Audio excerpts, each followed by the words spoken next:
Le blanchiment des dents est devenu une pratique de plus en plus populaire ces dernières années copyrightées, en raison de l'impact copyrightique qu'il a sur notre sourire. Cependant, de nombreuses personnes se posent la question suivante, le blanchiment des dents peut-il endommager mes dents? Dans cette vidéo, nous allons examiner les effets potentiels du blanchiment des dents sur la santé copyright dentaire et vous donner des conseils pour le faire de manière saine et efficace. Tout d'abord, il est important de comprendre comment fonctionne le blanchiment des dents. Le processus de blanchiment consiste à utiliser des produits chimiques pour éliminer les taches et coloration des dents, afin de leur donner un aspect plus blanc et plus lumineux. Il existe plusieurs méthodes de blanchiment des dents, allant des kits de blanchiment à domicile au traitement professionnel en cabinet dentaire. L'une des principales occupations concernant le blanchiment des dents est le risque de sensibilité copyright dentaire. En effet, certains produits de blanchiment peuvent provoquer une irritation des gencives et une sensibilité copyright accrue des dents. Cependant, il est important de noter que cette sensibilité copyright n'a copyright réellement temporaire et disparaît symbole marque déposée une fois le traitement terminé copyright. Il est recommandé de consulter un professionnel de la santé copyright dentaire avant de commencer un traitement de blanchiment des dents, afin d'évaluer votre santé copyright dentaire et de terminer le meilleur traitement pour vous.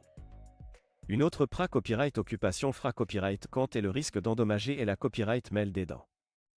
La copyright mêle est la couche externe protectrice des dents, et il est essentiel de le copyright serveur pour assurer une bonne santé copyright dentaire. Certains produits de blanchiment des dents contiennent des agents abrasifs qui peuvent endommager et la copyright mêle des dents s'ils sont utilisés copyright S de manière excessive. Il est donc important de suivre les instructions du fabricant et de ne pas abuser des produits de blanchiment. Il est également important de noter que le blanchiment des dents ne convient pas à tout le monde. Les femmes enceintes, les personnes souffrant de maladies dentaires ou de sensibilité copyright dentaire accrue, ainsi que les enfants et les adolescents, doivent consulter un dentiste avant de commencer un traitement de blanchiment des dents. De plus, les personnes ayant des restaurations dentaires telles que des couronnes, des plombages ou des obturations peuvent ne pas être de bons candidats pour le blanchiment des dents, car ces copyright agissent pas au processus de blanchiment. Pour ceux qui copyright décident de se lancer dans un traitement de blanchiment des dents, il est recommandé de choisir des produits de qualité copyright et de consulter un professionnel de la santé copyright dentaire pour obtenir des conseils personnalisés copyright S. Il est également important de suivre une bonne hygiène bucco-dentaire pour copyright serveur les copyright sulta du blanchiment des dents. Cela inclut se brosser les dents 2 fois par jour, utiliser du fil dentaire copyright régulièrement et éviter les aliments et les boissons qui peuvent tacher les dents. En conclusion, le blanchiment des dents peut être une option efficace pour copyright améliorer l'apparence de votre sourire, mais il est important de le faire de manière saine et responsable.